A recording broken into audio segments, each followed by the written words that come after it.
everyone, this is Sarah Rayne and I'm here to bring you this month's collective full moon tarot reading for tomorrow's full moon in Aquarius.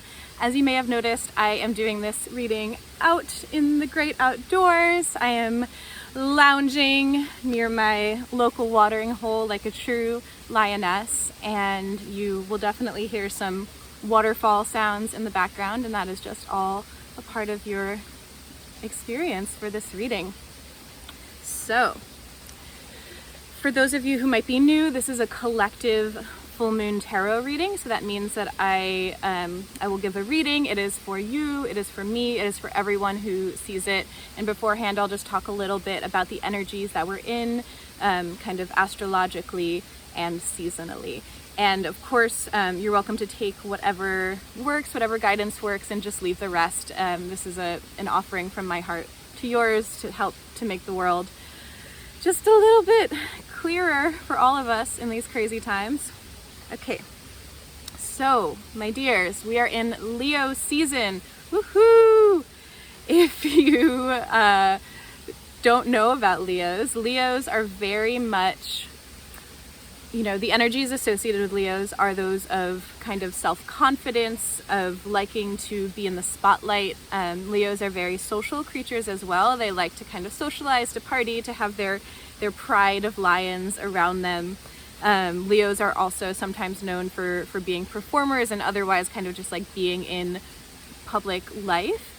And I'm a Leo rising. I talk about it way too much. It brings me great joy. It's just, one part of my personality, of my astrology, but it's the one that is rising. So it's the one that kind of shines out to the world. And that's why I love doing these videos and, connecting with people and holding space and performing and doing music and all that stuff. So the other things about Leos are, in general, like this season is very much about connecting with the energy of the sun and of being seen. So Leo itself is ruled by the sun card in the tarot as well as the strength card in the tarot. And so the sun card is very much about it's about being seen. It's about shining your light out brightly. And it's also about receiving the light of the world, the light of your peers, the light of, whatever nourishes you. It's about this kind of big open-hearted exchange, and Leo also rules the heart as far as medical astrology goes, and the heart is also related to the element of fire, which Leo is a fire sign as well. So in general, and Leos are brave, Leos are bold, Leos are loud and outspoken, they advocate for themselves, and they're definitely not afraid of any of that kind of stuff. So we're in this kind of big, bold, heart-centered, socializing, fun, summery energy. That's the kind of macro energy. And then tomorrow on Monday, August 3rd, we have our full moon in Aquarius. And of course, the full moon is always the opposite of what's happening in the sun. So we have our sun in Leo, which is very much about me. And we have our moon in Aquarius tomorrow, which is very much about we. So during this time, we can kind of think about how can we synthesize our personal needs with the collective needs? How can we work to kind of satisfy our own desires and to see to our own pleasures and caretaking of ourselves while also seeking to caretake the collective and caretake the world? And how can those kind of work together? And I was thinking specifically about kind of fire versus air, because Aquarius is an air sign, and Aquarius is also my moon, so we're very much in the Sarah Rayne opposite energy right now of Leo versus Aquarius, because rising versus moon. So thinking about fire versus air, fire burns, fire transforms, fire actually takes the matter and the elements around it and creates something new, and burns until it is gone, until the resources are gone, and then it leaves a mark there. Air, the motion of air just moves through what's already there. So it can be strong as well, or it can be gentle. It can be a lot of things, just like fire can be a little spark, or it can be a huge raging wildfire. But the essential qualities are different because air is kind of moving through, cycling through, pushing around what's already there, and air is related to the mind as far as the elements go, and fire is actually changing and consuming and creating something new out of elements that were already there. It's alchemy, it's transformation. So that's how you can kind of think about the difference between fire and air. And that's all I'm going to talk about right now. I'm just going to get right into the reading. I've been having a personal goal of making these videos shorter, and I say that every time and then I end up making them longer. So let's see how that goes. So our first question, we just have 3 cards today, and we're working with the Mother Piece deck of the tarot. So our first question is, how can we harness our fires for the good of the collective? And by that I mean our passions, our heart's desires, like that which really kind of stokes our energy and what we want to put our energy towards. So how can we harness our fires, me, personal, for the good of the collective, we, Aquarius? And so what we actually got for this is Daughter of Swords. I think you should be able to see this. I'm also doing a new technology. Well, that's good enough. So Daughter of Swords. So the message that I got for this is that we can best serve the collective and best actually like achieve our goals by being really clear and really specific about what it is that we're trying to achieve. So the Daughter of Swords, aka the Page of Swords, you can see that she, she's very, very precise and very clear. She's holding up her sword here, right? She's blowing these like little swirls of air, and there's this tornado, or this vortex coming up from her mind, from her brain, which is what where the air energy happens, and going through this small hole in a rock and taking the shape of this this flying horse in the sky. That's what's happening in this card. While down below there's some other wild animals hanging out down below. So what I got for us for this is that it will serve us and it will serve everyone for us to be as specific and as precise as possible about what we're putting our energies towards. And what that can look like is, like, if you can envision, like, if you have like a big bonfire, if that's all of your energy and all of your passion and all of your heart, if you can just maybe take a section of that fire, put it aside and use it for a specific spell, to make a specific tea, to cook a specific food, and kind of just using a portion of your energy to achieve a goal. And what that can look like, literally is like, say you want to like demand justice, you want to, participate in the Black Lives Matter movement and, in the movement for social change and social equity, rather than just kind of like this energy of like being frustrated with the state of things and being like, I want it to change, I want it to be different, this is unacceptable. Like, you can say all those things and there's a place for that, but how you can actually achieve something from that is finding out how you can use your energy and your intentions and to channel it towards something specific. So that something specific could be, demanding justice for the cops that killed Breonna Taylor, and actually being like, okay, every week or every day I'm going to sit down at this time and I'm going to call the DA, I'm going to call the officials in Louisville and demand justice. And that is me using a portion of my energy to try to achieve an achievable goal, and that's serving the collective, because if everyone is working towards that same goal, if we're all putting a portion of our energies towards a goal like that, then the resulting fire, the resulting energy that's going towards it is way bigger than any of our individual fires are. But if we use all of our individual fires, then we're completely burning ourselves out and we don't have any energy left to take care of ourselves. And another way that this could manifest for you is, if there's something else, if there's like a big idea or a big project that you have, rather than kind of like being like, oh, this thing, it will be so fantastic and it will be like an amusement park of art and it's gonna be such a wild experience, rather than like just kind of like diving at it and throwing your full force at it and then like getting burnt out and overwhelmed when you can't achieve it all at once, breaking it into achievable goals, using the heart energy, that passion, in concert, in cooperation, in collaboration with your mind energy, with the air energy, and figuring out how to refine and section off, exactly what you're trying to do, so that you can have some smaller goals that are achievable. And in the end, you get to achieve your end goal by constantly refilling your energy and having more energy to put towards it. So that's how we can work with our fires for the good of the collective. Our next question is, where can we invite in more cooling and grounding energies? And this is coming from, me noticing that, it's intense. Leo season's intense, and it's also intense because of everything that's happened this year, and everything that's still happening now, and all of the, injustices that are happening in the world, in our country. And, it takes a lot of our energy to be angry, and it heats us up, and it's already hot out. So like, rather than just being in the heat, being in the fire, and having that be our whole experience right now, we need to balance that out, invite in cooling, yin, grounding energies.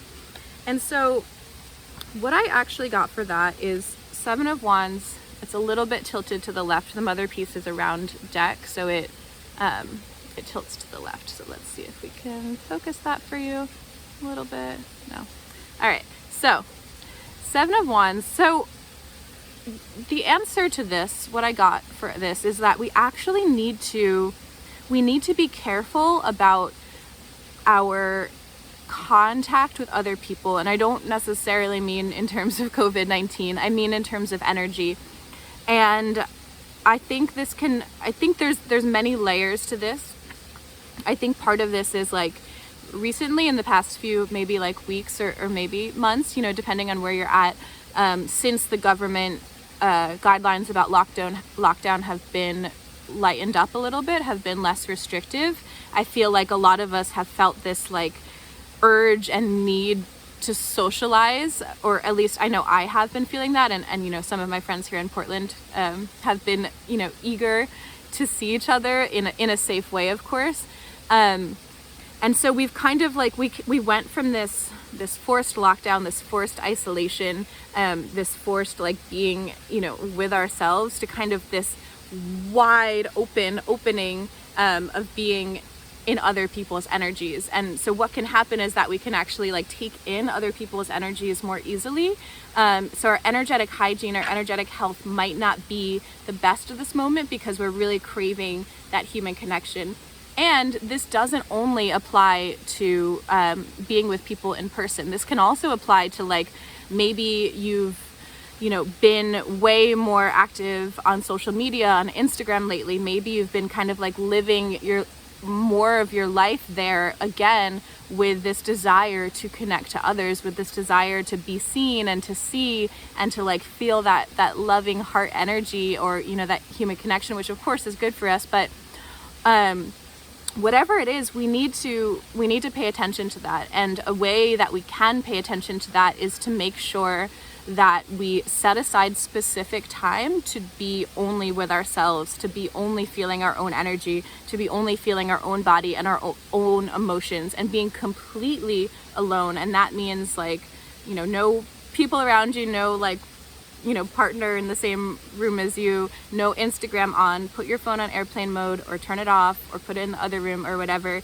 And coming to your body, coming to your emotions is going to help you to feel more grounded, to feel cooler, and to feel like you have, agency over your own experience. And another aspect of this is not only to protect your energetic health and to make sure that, you're not feeling other people's feelings, but another aspect of this is to kind of protect your temper and your reactionaryism. That's not a word, but we're gonna go with it. But basically, like, we may be all like a little irritable right now. Like, fire, heat makes people kind of irritable, and if we're on top of that taking in other people's energies, and on top of that having stresses about like work, about life, about, you know, the future of our planet, the future of our world, you know, police brutality, the election maybe being cooed and stuff like that. Like, if we're having all these really intense feelings and energies, we might be more reactive, that's the word, than we want to other people, to people that we love, and especially to the people who are closest to us. And yeah, so a good remedy for that is taking space, is just taking conscious space, and not only taking space when you're mad at someone, but taking space when you're feeling good too. And remembering that, like, it can feel good to take space. It's not a punishment for anyone. It's just like a part of your energetic health. So take space, and if you can take space in nature, I highly recommend it, because in terms of grounding and cooling, like, this is it. Like, sitting on the ground, putting your feet on the ground, being near water, feeling the air, feeling the trees, like, you can, you know, interacting with birds and stuff like that isn't gonna burn you out in the same way as, you know, your Zoom book club or whatever you're doing. So, all right. So our last question is, what is asking to be cleared out? What is asking to be cleared out in our summer fires as we prepare to transition to fall? So you can, you know, visualize this in terms of course, the garden metaphor is kind of like collecting that early growth, that dead growth, and burning it in order to make some space in your garden.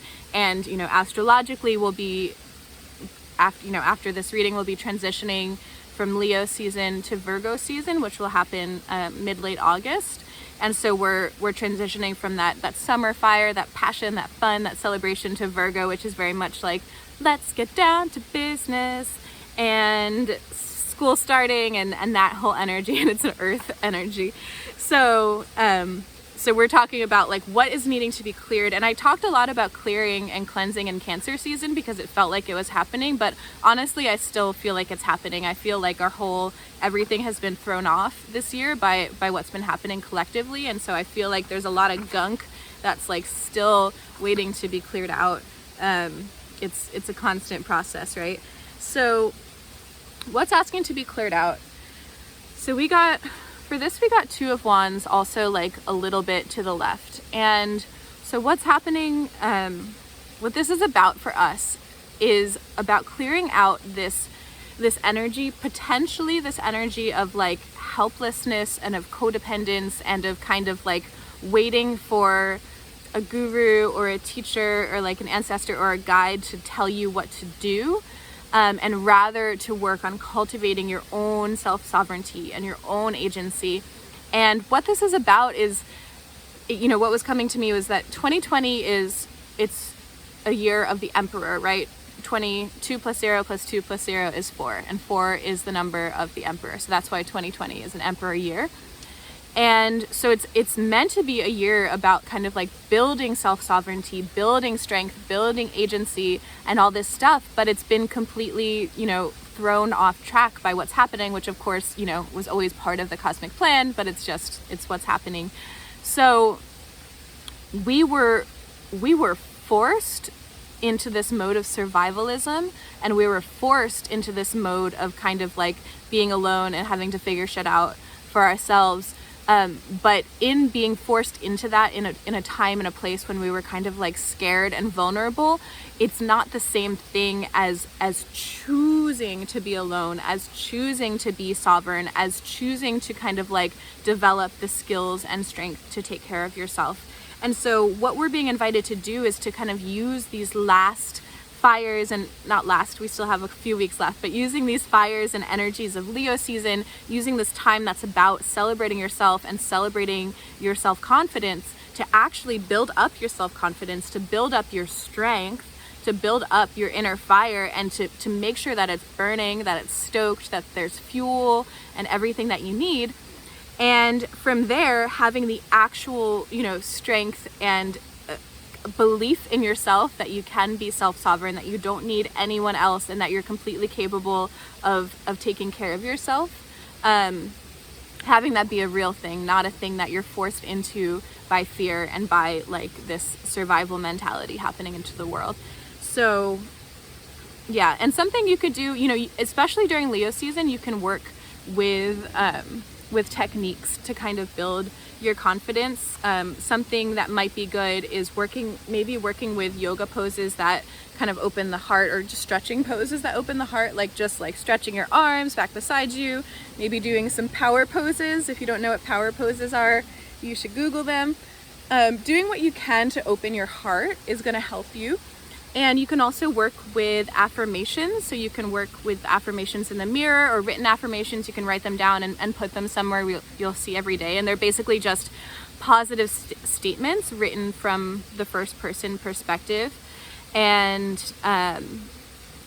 one that's good that a colleague, a healer named Hema in Brooklyn told to me one time is to look in the mirror every day and to say, I love myself just the way I am. And it's hard, it's challenging, but it's really good medicine.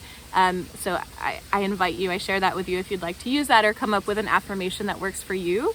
And another thing that you could do to kind of build strength and confidence is to create something that you're proud of. And it doesn't need to be that, you know, amusement park of art level of complication, but maybe just like something really simple that you find beautiful, that brings you joy, and that you can be proud of. So, and if none of those things sound good to you, maybe just sit down with your journal, with a piece of paper, and start to brainstorm some ideas for what would actually like feel good for you in your body and in your heart and your mind, so that you can feel more embodied, stronger, like a brighter light, and kind of take that light with you into Virgo season as we transition.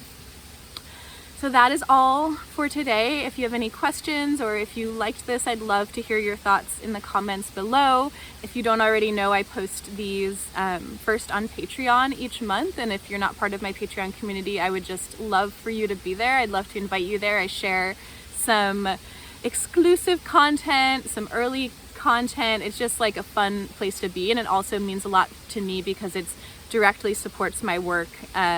And is you know, starts at as little as $1 a month, but that dollar, again, that collective power of like, if everyone watching this video gave me $1 every month, like it would mean something, and it would mean that there's more energetic support for me putting this kind of work out into the world, which means a lot to me. So I love you, take care of yourselves, and happy Leo season.